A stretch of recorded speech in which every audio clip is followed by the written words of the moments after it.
皆さん、こんばんは。私はルカスですの選挙に日本です。よろしくお願いします。Graça e paz, meus irmãos, boa noite. É uma alegria poder estar aqui, poder compartilhar a palavra do Senhor e muito mais também. Falar um pouquinho daquilo que Deus tem feito ali no Japão e como Ele também tem realmente nos abençoado e podendo levar o Evangelho até o Japão. Antes, um pouquinho da pregação, quero compartilhar rapidamente sobre o projeto e depois aprofundarmos na palavra do Senhor, que é viva, eficaz, que fala aos nossos corações e nos exorta e nos ensina também. O nosso projeto, ele é o projeto Evangelho da Vida. Não sei se os irmãos sabem, mas o Japão é um dos maiores índices de suicídios que tem. Uma nação que não só os adultos, mas desde criança já é envolvida ou já tem algum índice de suicídio. E o Evangelho da Vida é sobre isso. É sobre um Deus que enviou seu Filho para salvar a humanidade e salvar também os japoneses. Então o Evangelho da vida eterna e muito mais, o Evangelho que dá sentido à vida também. A nossa família, como foi apresentado aqui, né? A Nadine e eu somos casados há 5 anos e temos então 3 filhos, a Elisa, a mais velha, depois a Isabel e o Pedro. O Pedro, um milagre que Deus nos deu. A Nadine esse ano ficou internada 2 meses no hospital ali no Japão e foi um tempo muito difícil, mas Deus realmente nos abençoou. O Pedro nasceu com 8 meses, mas nasceu logo já estava saudável e hoje está aqui, né? Para realmente, para a glória do Senhor. E estamos ali então há quase 2 anos no Japão. Hoje, daqui 2 semanas, nós estamos retornando, 2, talvez 3, retornando ao Japão. Então, são as últimas semanas, nós chegamos final de julho aqui no Brasil, estamos já voltando então no dia 29 de outubro. Um pouquinho da realidade do Japão como igreja. Não sei se os irmãos sabem, mas o Japão tem uma pirâmide demográfica invertida. Muitos idosos, e isso também faz parte da realidade do Japão. O Japão tem menos de 1% cristão. Então vamos pensar que a igreja esteja com 100 membros aqui. Somente um ficaria aqui, se fosse no contexto do Japão. É muito pouco. Poucos de fato conhecem o Jesus, conhecem realmente o Evangelho. Poucos foram evangelizados mesmo. Não é como talvez aqui, eu não sou, meu pai foi, mas eu não sou de igreja. Não, lá poucos realmente conhecem de fato quem é Jesus. Um dos desafios também é que o cristianismo é visto como uma religião estrangeira. Talvez se a gente pegar, quem conhece de fato o shintoísmo aqui? Talvez poucos conheceriam o shintoísmo. O shintoísmo é para o pessoal que mora ali no Japão, o budismo ali para quem mora ali no Oriente, na Ásia ali. Eles olham para o cristianismo como uma religião estrangeira, uma religião de quem mora aqui na América, na Europa. Então, talvez até mesmo queira conhecer, mas não para você ser um cristão. Porque ao momento que você é um cristão, você deixa também de ser japonês e de frequentar ou de participar de algumas cerimônias. E outra coisa que está muito ligada à igreja japonesa é o envelhecimento da população juntamente com a falta de líderes. Igrejas que têm ali a sua estrutura, mas não tem membros. Ou que tem talvez alguns membros, mas não tem líderes. Conheci igrejas no Japão que assistiam o culto via Skype, porque não tinha pastor. Então eles assistiam de outra igreja, reuniam ali alguns irmãos, 10, 15 irmãos, sentavam ali, ligavam o Skype e assistiam de outra igreja. Então essa é uma realidade que tem no Japão. Ou também uma igreja com muitos idosos. Não que seja o problema, mas lá os idosos eles trabalharam quando eram jovens, mas não teve quem assumisse. Então, conheci igrejas que o líder do ministério infantil era um senhor de 70 e poucos anos, porque não tinha quem fosse o líder. Então, nós vemos realmente essa falta de líder. O Japão também faz parte de algo bem assim comum, talvez, para os irmãos, a janela 10 por 40. Talvez, se os irmãos lembrassem da janela 10 por 40, lembra de uma igreja perseguida. Mas o Japão não faz parte dessa perseguição. O nosso visto está como visto religioso. Nós fomos lá como missionários. Trabalhamos como missionários ali no Japão.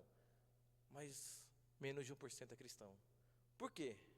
E essa é uma pergunta que a igreja tem feito ali no Japão e tem aberto os olhos para entender o que está acontecendo também. Então, um motivo de orarmos pelo Japão. E algumas estratégias que nós temos tido ali, ou que a igreja tem tido também, é um evangelismo criativo. Como assim? Um japonês, ele não vai para uma igreja por ir na igreja. Ele não é algo da religião dele ou da cultura dele. Mas, por exemplo, se você faz um café sobre algum tema, eles vão ali. Um esporte, música, artesanato, inglês.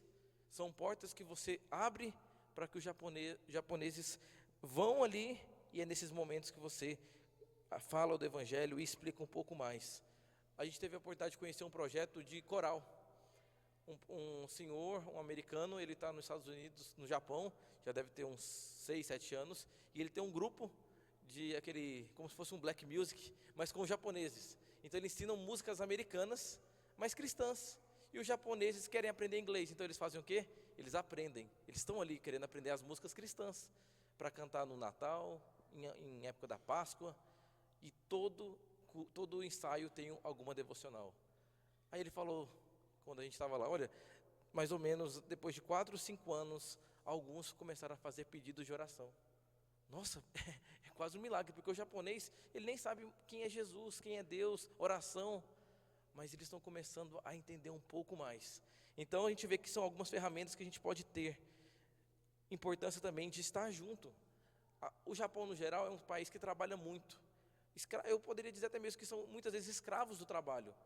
Então, estar junto com as pessoas não é algo tão comum, mas que para a igreja faz necessário. Então é algo necessário ali. E outra coisa que a gente pode juntar é a mistura dos países, né? O Japão, ele está em declínio, tanto na parte de trabalho, vamos dizer assim, ele precisa de estrangeiro, como também na igreja. E quando você vê a junção de, talvez, dos brasileiros, vietnamitas, coreanos, americanos, ali no Japão, você vai ver que a igreja do Senhor é independente da raça, é para um Senhor, para um mesmo Deus. Então a gente tem visto que a igreja tem ganhado força e tem crescido também. E por último, uma adaptação. O Japão, a gente talvez lembra muito da tecnologia, talvez restaurantes com robôs, uma tecnologia assim fora, talvez até mesmo a nossa realidade como o Brasil. Mas você vai em algumas igrejas, eu conheci igrejas que têm transparência ainda. Transparência, eu era criança quando eu tinha isso. Mas é porque eles não têm são tão idosos que eles não conseguiram adaptar com as novas tecnologias e muito menos, não conseguem nem alcançar os jovens que estão ali, que nem são crentes. Então o pastor muitas vezes tem dificuldade, porque o pastor vai ter 65, 70 anos, como ele vai conversar com um jovem que nem é cristão, de 20, 25, 30 anos? É uma realidade totalmente diferente. Então a gente vê que realmente precisa dessa interação, mas que o Japão muitas vezes tem esse aspecto assim. Então, um pouquinho do que nós fizemos, para não delongar também, nesse quase 2 anos, algo bem difícil, adaptação cultural, aprendizado da língua. 2 coisas que parece ser rápida, mas é muito demorado no Japão. Você ali muda totalmente, desde a parte da limpeza, a forma como você vai cumprimentar as pessoas, a comida, mas graças a Deus nós temos visto a mão de Deus dessa adaptação. Também servimos a 2 igrejas brasileiras ali, a igreja Holiness em Toyohashi, que é na província de Aichi, e a igreja também Vida Nova, ela faz parte de uma igreja japonesa, mas que tem essa extensão com brasileiros. Então nesse período foi pregação, discipulado com jovens, crianças, louvor, e algo que a gente realmente gostou muito de fazer.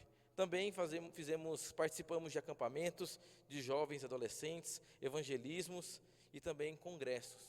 Esse congresso, deixa eu ver, não vai dar muito para ver, mas é a foto do meio da direita.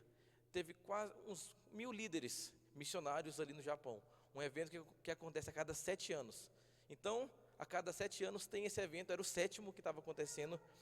E o que foi falado ali o Japão precisa da mão missionária, do trabalho missionário não, do trabalho missionário, o trabalho estrangeiro. E é onde a gente então conseguiu ver as portas se abrindo para nós e para outros missionários que ali estão também no Japão. Então a gente tem algumas próxima etapa para fazer, né? Primeiro, servir numa igreja agora totalmente japonesa. Um desafio para nós. Imagina um japonês aqui mesmo, sem falar nada de português, fala, pastor, eu quero frequentar aqui. Mas a gente não fala japonês, não tem nada aqui, o que a gente vai fazer com você? É um pouco da nossa realidade. E essa igreja tem 5 membros, que é o pastor, a esposa, a filha e 2 membros. E a gente vai então estar ali com uma revitalização, até mesmo uma nova plantação. A gente tem um desafio também de plantar a igreja ali, mas conversando com alguns pastores no Japão, eles falam, olha, a plantação é muito importante aqui, mas a revitalização ela é mais ainda, porque a cada igreja que é plantada no Japão, 20 estão fechando. 20 igrejas não têm estrutura para permanecer aberta, porque faltam trabalhadores, faltam pessoas para ajudar nesse trabalho.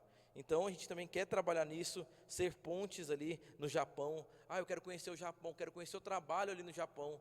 Saiba que vai ter missionários ali da ICEB, vai ter a ICEB ali no Japão. Então a gente também o convida aos irmãos conhecerem. Está mais fácil ir para o Japão, não precisa de visto. Então, tendo seu passaporte, já pode comprar amanhã as passagens. E que realmente, mas a gente quer sim ver a ICEB no Japão, a gente planeja a longo prazo uma igreja japonesa da ICEB no Japão. Então, os desafios que nós temos, mudar para uma cidade maior, a nossa cidade tem 400 mil habitantes, vamos para uma de 2,5 milhões, talvez. Então, realmente assim, é muito discrepante, a diferença é muito grande, tem a escola das crianças, a forma como nós vamos, a parte da moradia também vai mudar. Então, assim, há muita coisa para fazer, mas a gente sabe que Deus está no controle e também nos direcionando para isso. Então, para finalizar, a gente pode pensar, né, por que o Japão, né? Por que ter missionários no Japão? Eles respeitam o próximo, valorizam a justiça, dedicados, criativos, têm disciplina, perseverança e também são organizados. Mas isso não salva ninguém. Sem Jesus, essa cultura não vale de nada.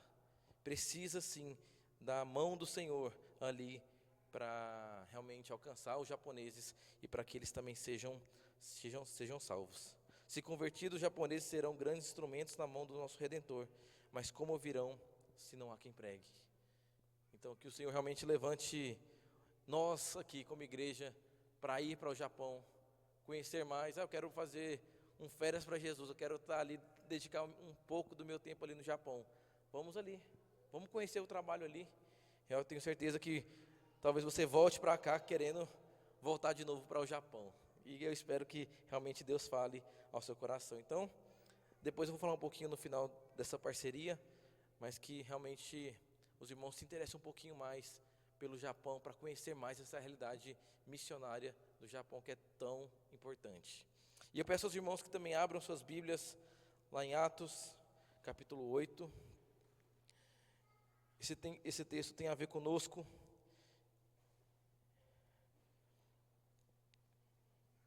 Como nós podemos obedecer ao chamado do Senhor, que é nosso, faz parte da nossa vida como cristão no Senhor. Atos capítulo 8, versículo 26.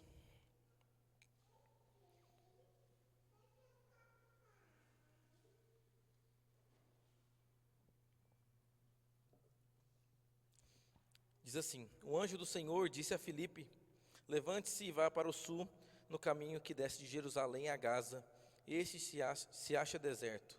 Filipe se levantou e foi.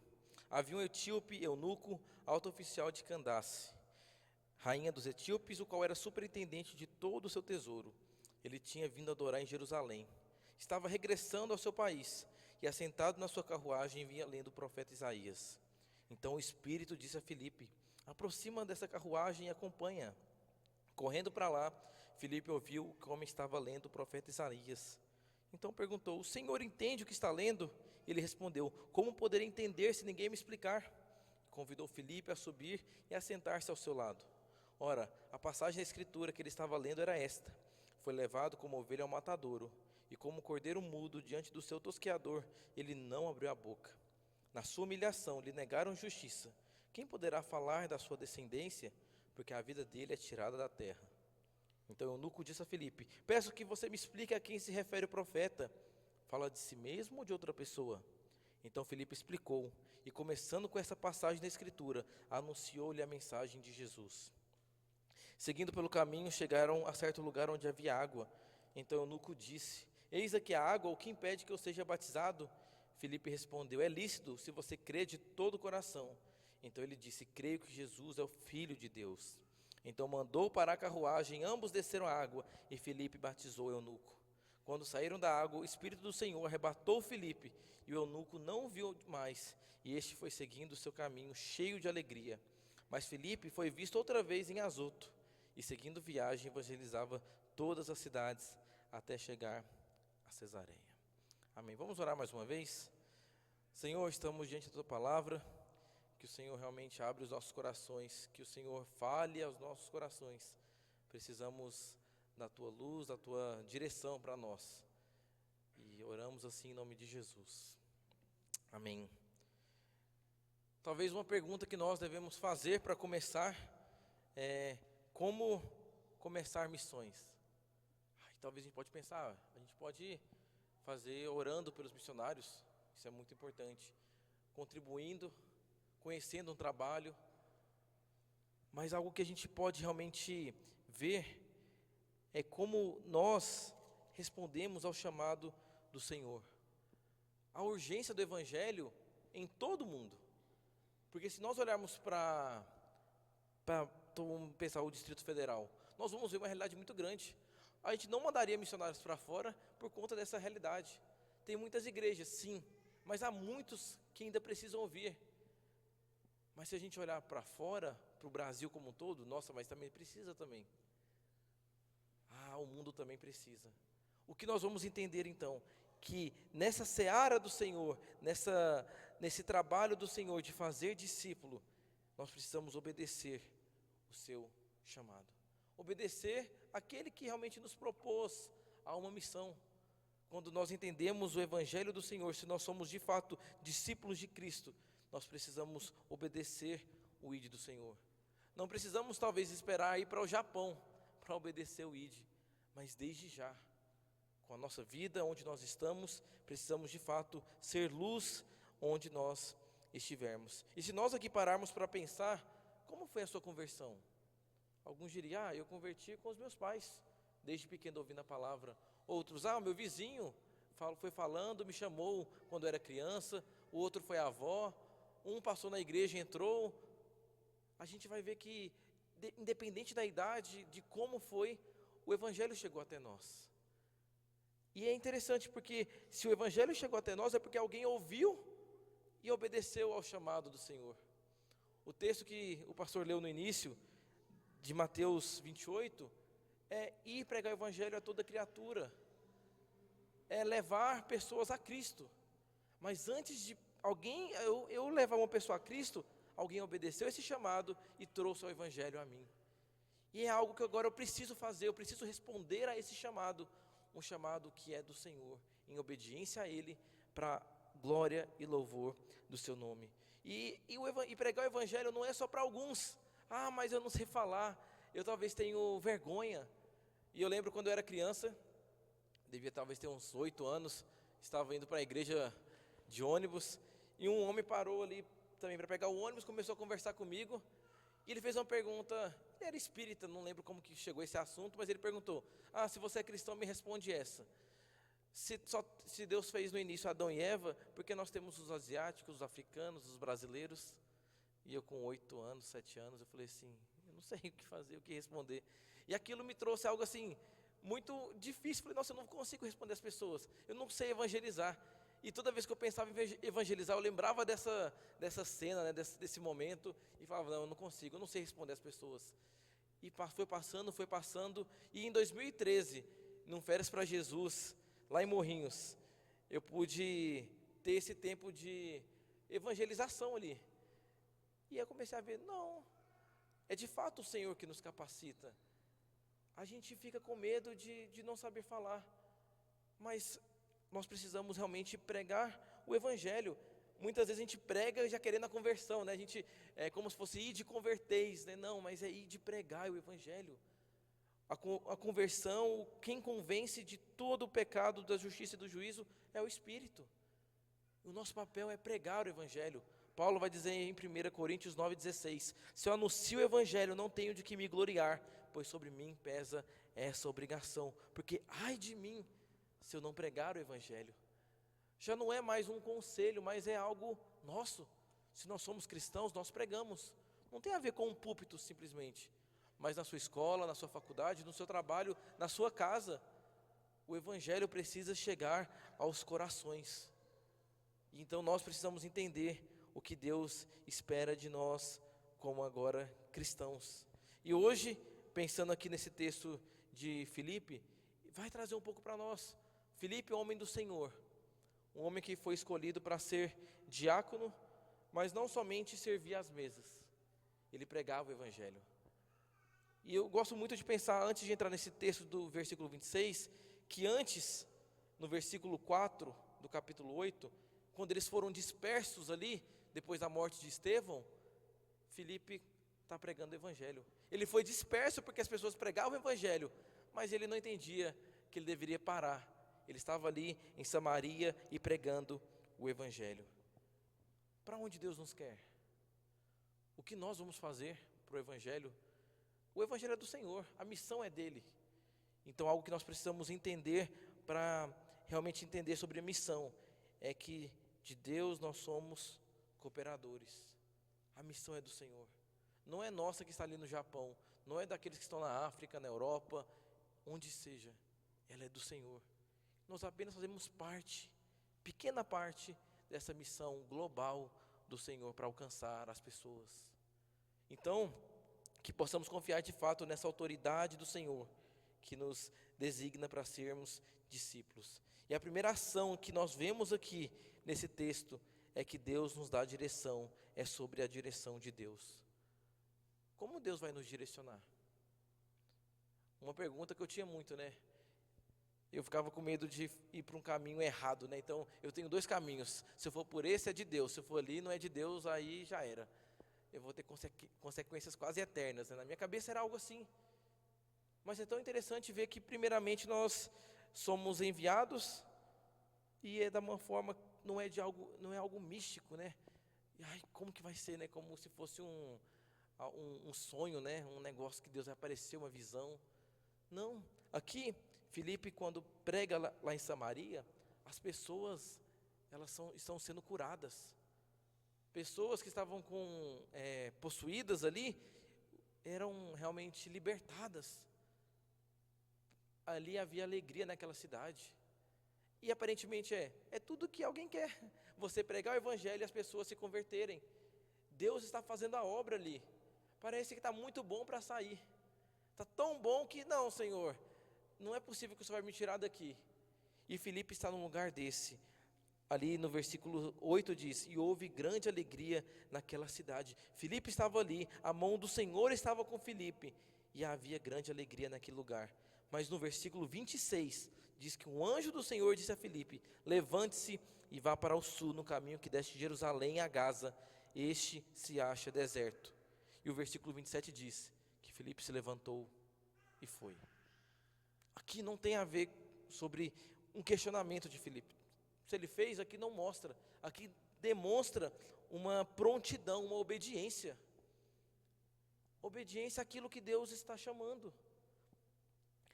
Antes de ir para o Japão, em 2013 mesmo, ali no Férias para Jesus, em Morrinhos, eu comecei a ver, nossa, eu queria ir para o seminário. Eu acho que eu quero realmente dedicar mais ao Senhor. E eu orei por isso, comecei a entender a direção de Deus. Mas eu não queria muito para o CETESEB, porque eu já morava ali muito perto, eu morava em Goiânia. E falei, não, o CETESEB está muito perto, eu acho que se eu fosse para São Paulo, né, Estados Unidos, alguma coisa assim, né, diferente. E eu lembro que eu tentei entrar numa universidade nos Estados Unidos, fiz algumas provas ali, e no final não passei. E eu fiquei muito indignado com Deus ali. Eu lembro que em 2014, eu falei, Senhor, eu quero fazer a tua vontade, o Senhor não deixa. Deus devia estar olhando para mim, nossa, que pecador, né? Que coisa mais sem noção. Como assim? Eu quero fazer a vontade do Senhor, não deixa? Não, eu não estava entendendo de fato o que era a vontade do Senhor. Era a minha vontade. Eu mascarei a minha saída ali, a minha vontade de ir para os Estados Unidos ou para um outro lugar, como vontade de Deus. E não estava dando certo, como parecia que era Deus bloqueando, né? Deus impedindo. Mas não, ele não, de fato ele não estava permitindo mesmo, mas não era a vontade de Deus neste momento. E Deus vai me mostrando no caminho que o que era somente a minha vontade. E a vontade do Senhor nós vamos entender que Ele dá paz ao nosso coração. Aqui, de fato, o anjo apareceu a Filipe, o anjo do Senhor disse a Filipe. Mas talvez ele se perguntar para os pastores, os missionários, não apareceu, não ouviu uma voz assim. Mas começou com uma oração, começou com uma vontade de saber como era aquele lugar. E Deus vai realmente tocando ao nosso coração. Talvez daqui poucos irão para um campo missionário. Mas não é porque vão poucos que nós não devemos nos envolver com missões ou deixar de pregar o Evangelho, porque isso faz parte dessa direção de Deus. Se você está aqui, ou na sua faculdade, na sua família, pregue o Evangelho. Nós somos chamados a isso. Isso nos diferencia de fato de ser um cristão. Esse homem aqui que Filipe vai pregar o Evangelho, era um homem talvez prosélito ali, né? Alguém que estava ali no judaísmo, mas ele era eunuco. Ele era alguém que era meio rejeitado e não podia nem mesmo entrar nas festas. Mas ele conhecia, ele ia para Jerusalém, não só ia, mas ele também tinha um grau de poder, né, de dinheiro, não só porque também era que guardava o dinheiro ali da rainha, mas ele tinha parte dos pergaminhos, né, parte do profeta Isaías. Mas esse homem, ele não estava entendendo. Precisou de Deus levantar um homem para falar e explicar o Evangelho. E se nós olharmos para o Japão, é a mesma coisa. Menos de 1%. A porcentagem no Japão de missionários para o Japão é de 56 mil para um missionário. Como que um missionário consegue alcançar 56 mil assim, como se fosse um pastor? Não tem como. Se dobrar o número ainda está pouco. Nós precisamos de fato orar ao Senhor da Seara que levante mais trabalhadores, que Deus direcione mais pessoas para o Japão, mas não só para o Japão. Onde nós estamos? Será que na sua faculdade tem cristãos suficientes para que as pessoas escutem o Evangelho? No seu trabalho? Talvez começar com você, com o seu colega que é crente, mas poucos sabem que é crente. Nós precisamos realmente dessa, não só direção, mas de entender que a nossa vida é para a glória de Deus. O nosso casamento, ela é para a glória do Senhor. Se somos pais, devemos fazer que os nossos filhos conheçam de fato a Cristo. E não para nos vangloriar, mas é porque o Senhor assim quer que seja. O nosso trabalho, né? Devemos realmente fazer, não para o nosso patrão ver e nos aplaudir, mas é para o Senhor. É o Senhor que está vendo. Porque com a sua pregação, com o seu testemunho, as pessoas vão entender melhor quem é Jesus. No Japão tem muita questão do relacionamento. Então se você não se relaciona com as pessoas, poucos vão escutar de fato o que você tem para falar. Isso independente do que você vai falar.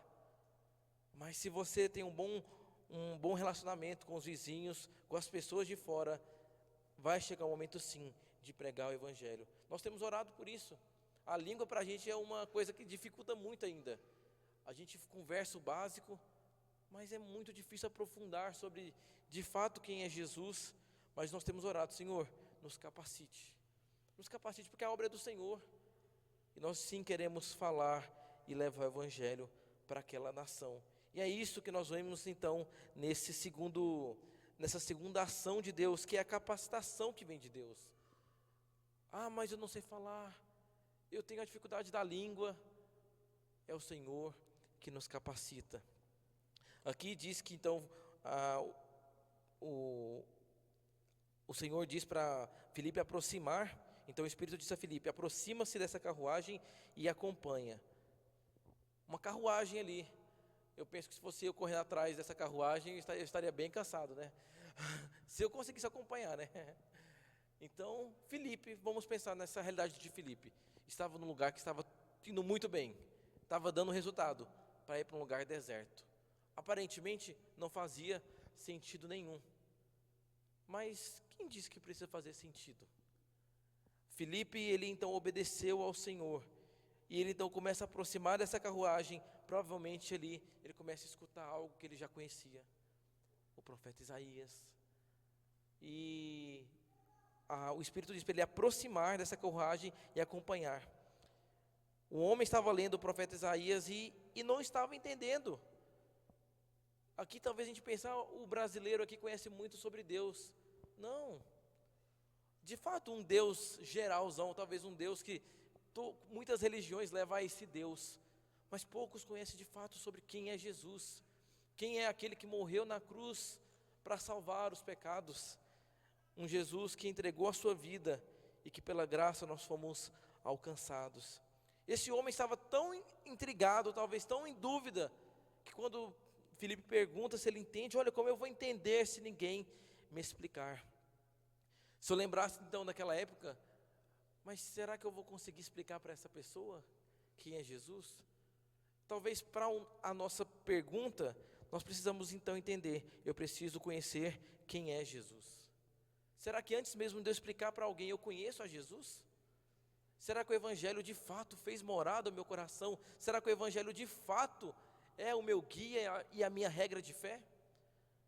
Porque se não for para mim, não vai ser para o outro. Como eu posso explicar algo, se nem para mim é verdade? Mas o momento em que Filipe ele entende isso, que ele sabe quem é Jesus, que o Evangelho de fato alcançou o seu coração, ele pode explicar para esse eunuco. E então foi o que aconteceu. Aqui, voltando agora para Atos capítulo 8, versículo 5. Filipe foi à cidade de Samaria e anunciava Cristo ao povo dali. Aqui,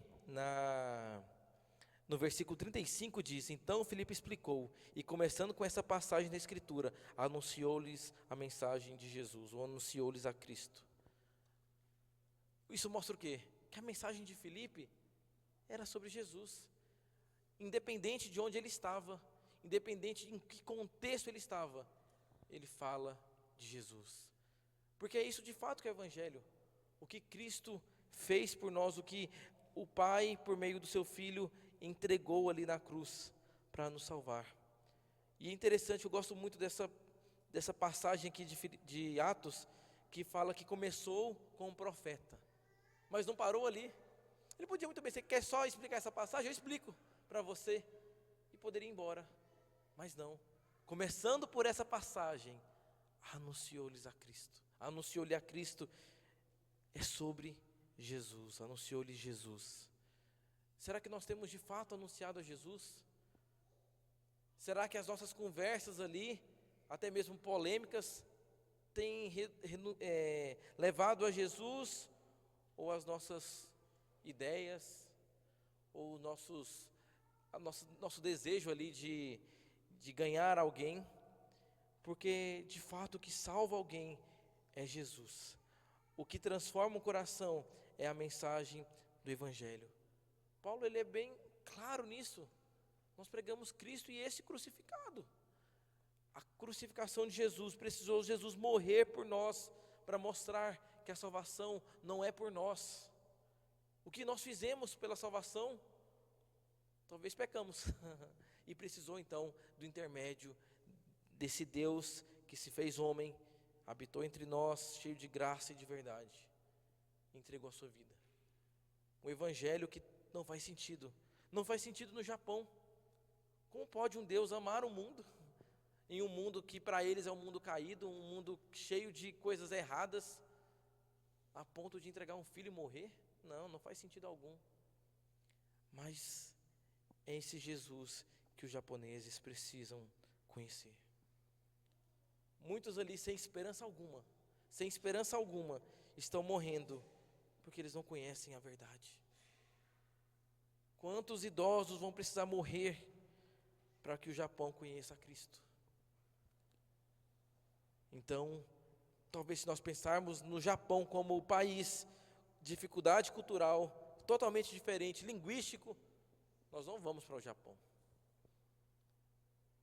Mas, quando nós oramos ao Senhor e pedimos para que Ele nos capacite, eu tenho certeza que Ele vai capacitar. Ele capacita aqueles que vão para os ribeirinhos, aos que vão para o sertão, aos que vão ali para a África, regiões, e até mesmo aquelas regiões perseguidas e que vão morrer pelo Evangelho. Nós não precisamos ficar com medo, porque a obra, ela é do Senhor. Eu estive no Japão em 2017 e 2018 com um amigo do seminário, o Arthur. Hoje, inclusive, está na Missão do Céu, ali na Amazônia.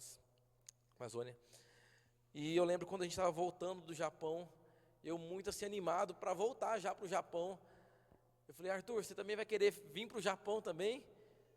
E ele falou assim, não, eu gostei muito do Japão, mas Deus está me chamando para os ribeirinhos. Cara, você viveu a mesma coisa que eu vivi ali, como você não quer voltar para o Japão? Deus está me chamando ali para os ribeirinhos. A obra, ela é do Senhor.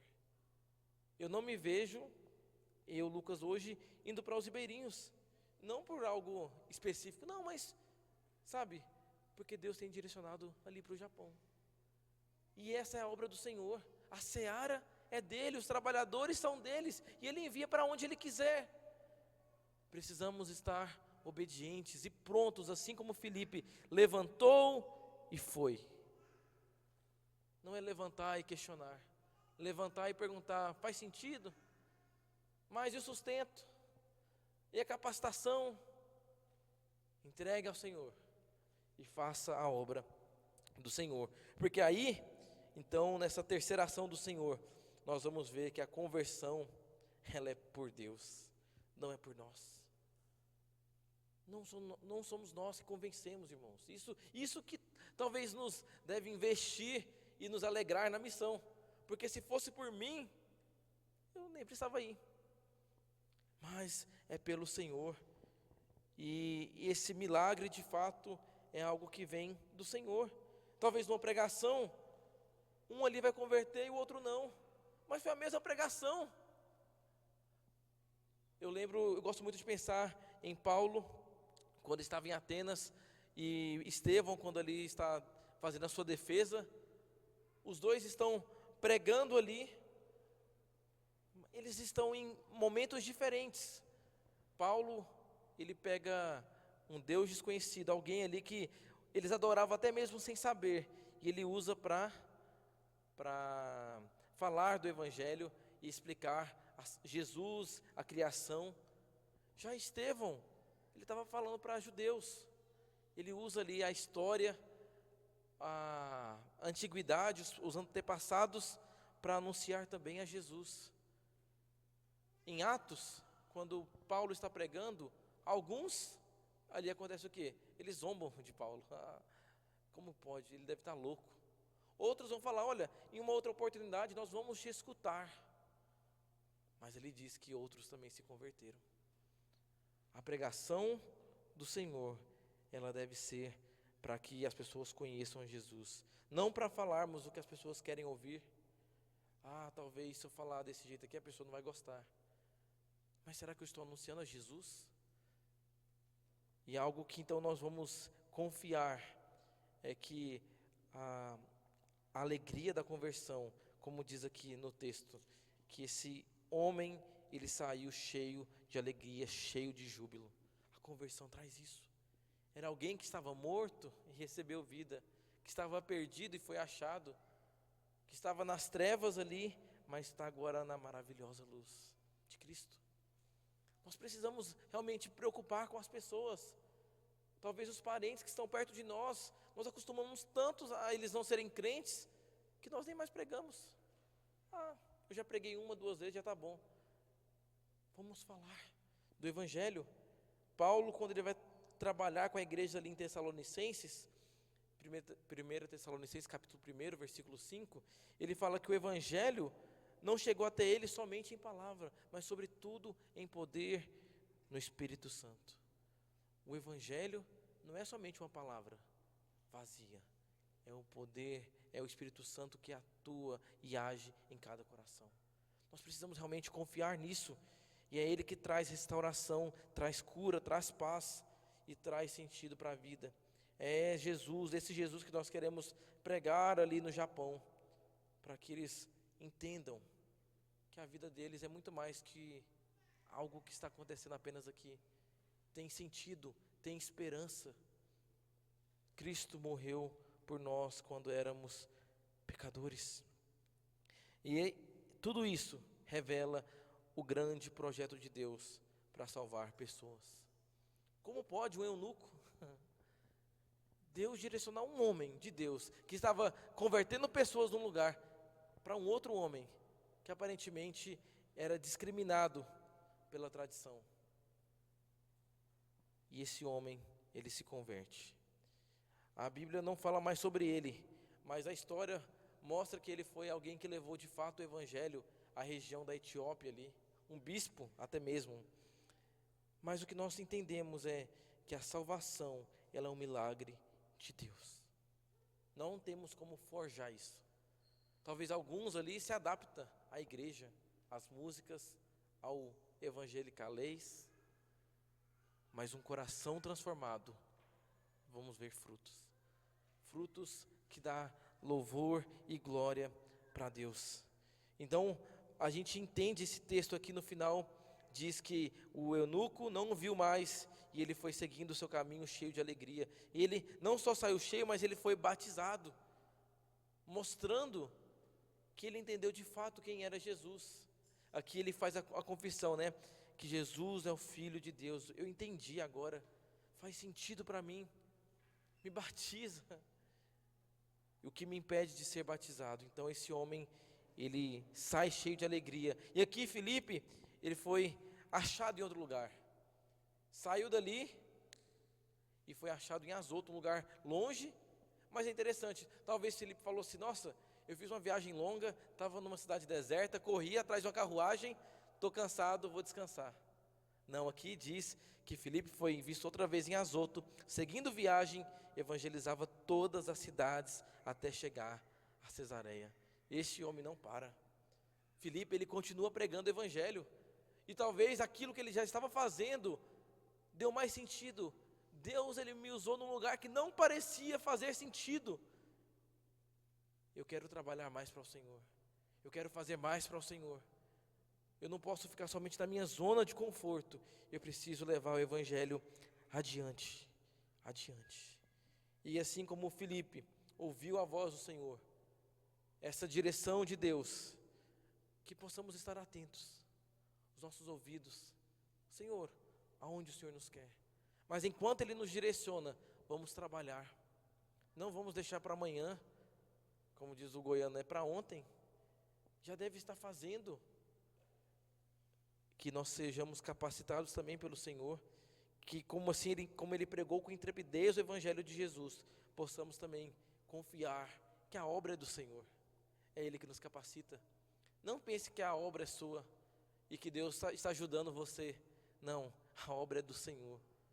Somos cooperadores do Senhor. E por último, que a gente descanse que a conversão ela vem pelo Senhor. Que a gente não canse ou deixe de pregar o Evangelho, mas que possamos descansar nesse trabalho que é do Senhor, nesse milagre, que assim um dia como nós entendemos o Evangelho, um dia o Evangelho fez sentido para nós, que possamos descansar, que Deus fará a obra. Talvez nem veremos, mas o que importa é que Cristo esteja pregado, por você, por mim, por aqueles que virão, os nossos filhos, os nossos netos, para que quando Cristo voltar, a sua igreja esteja rendida aos seus pés. Que Deus nos use, irmãos, que Deus nos use para a sua glória, em missões, lá no Japão, está precisando, mas a começar aqui também, que sejamos luz do Senhor nas trevas, que sejamos realmente como o sal e a luz ali que dá brilho, possamos então levar o Evangelho de Cristo adiante aos que precisam ouvir. Vamos orar? Que você responda ao chamado do Senhor. Se nós queremos ir para muito longe, que começamos aqui, desde já, para que o Evangelho do Senhor seja pregado em todas as nações. Pai, obrigado porque a Tua palavra ela nos ensina, a Tua palavra nos exorta, e a Tua palavra ela nos santifica. que o Senhor realmente nos fortaleça, que o Senhor realmente nos dê a direção necessária, aquilo que nós precisamos.